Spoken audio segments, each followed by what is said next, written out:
Hi guys, this is what a very quick review on a trade I did yesterday during the lunch macro.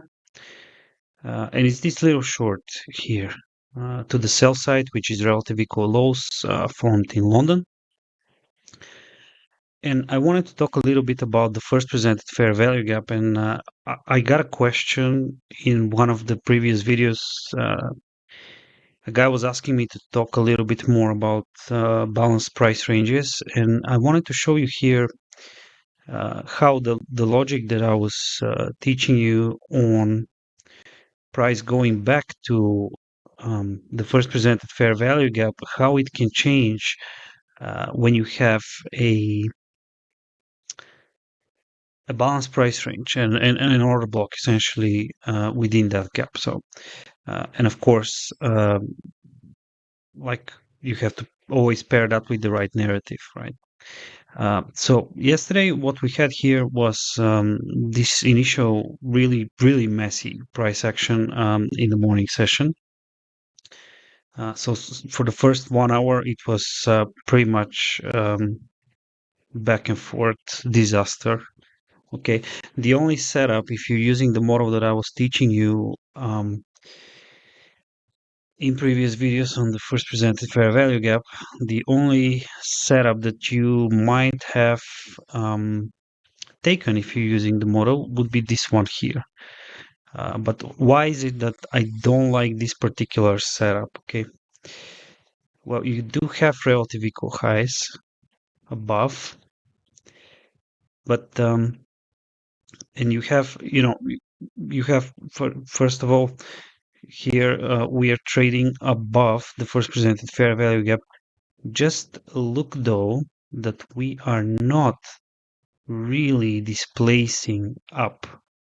Okay, price is not leaving real um, with real speed, and it's not leaving behind any inefficiencies when trading away from the first presented fair value gap. That's your first red flag that once we tap here, this will not be such a good move. And also look at where this gap formed. You have the relative equal highs above, but, and that's minor buy side liquidity, but this gap formed very close to these relative equal highs, and eventually the market didn't have enough speed to really rip through and continue up, as it's as you can see. Actually it slowed down. The strongest move was um, from the first presented fair value gap all the way to here. So this was your strongest move of 125 points. And then the next setup provided, I don't know, 50, 60 points. Uh, and it was rather weak. So you understand why I didn't really like this setup. I didn't take it. Okay. Um,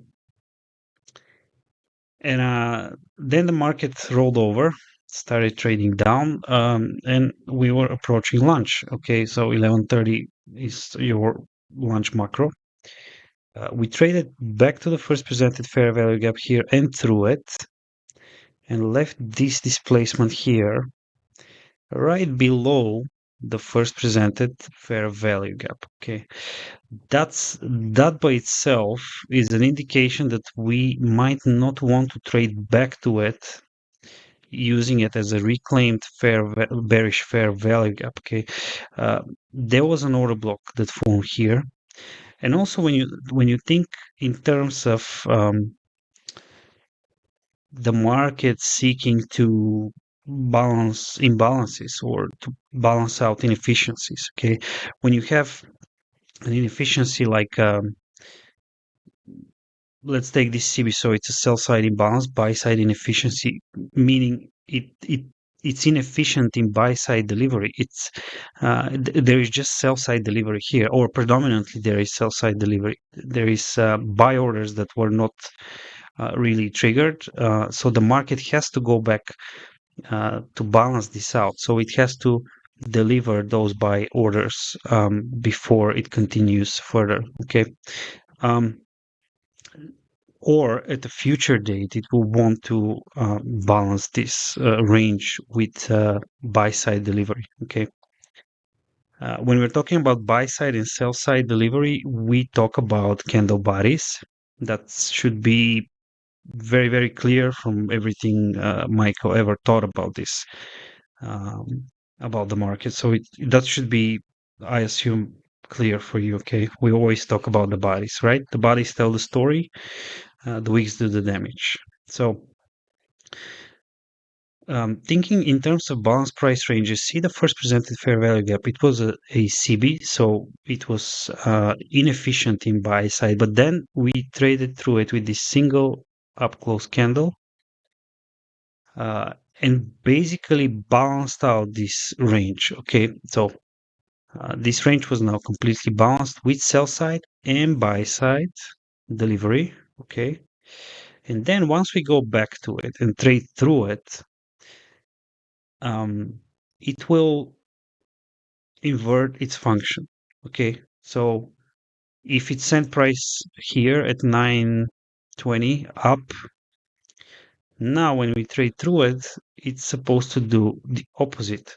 There was an order block that formed right here, and also the range was further balanced by sell side and buy side delivery here.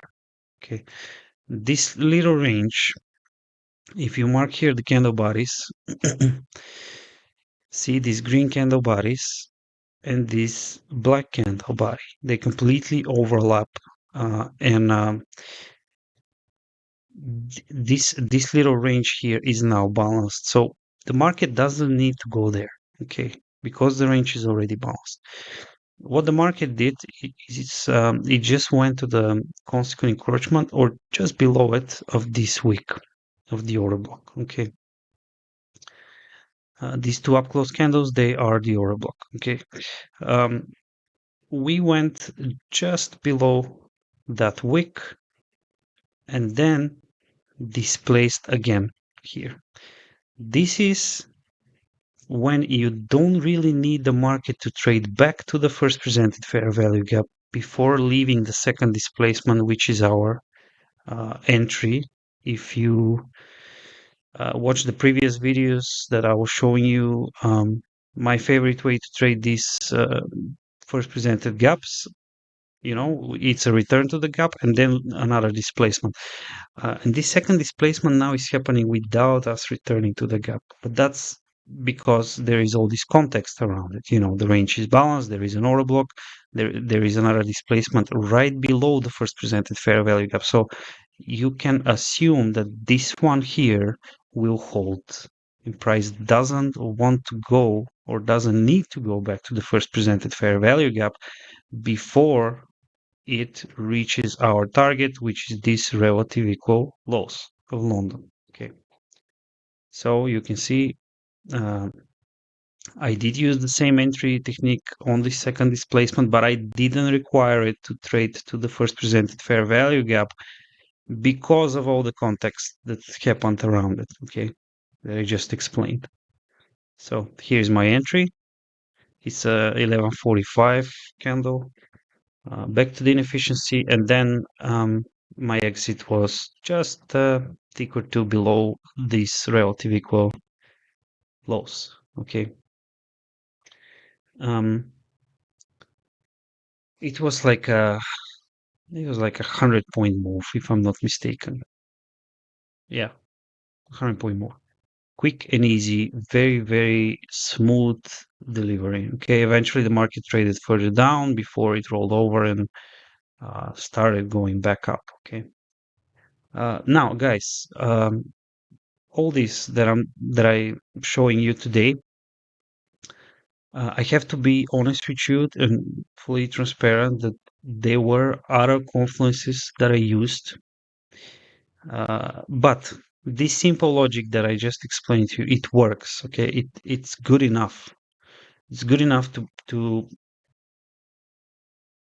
make you money. Okay, but there are other things that I used in order to find this particular setup in such a messy price delivery that we saw in the entire morning.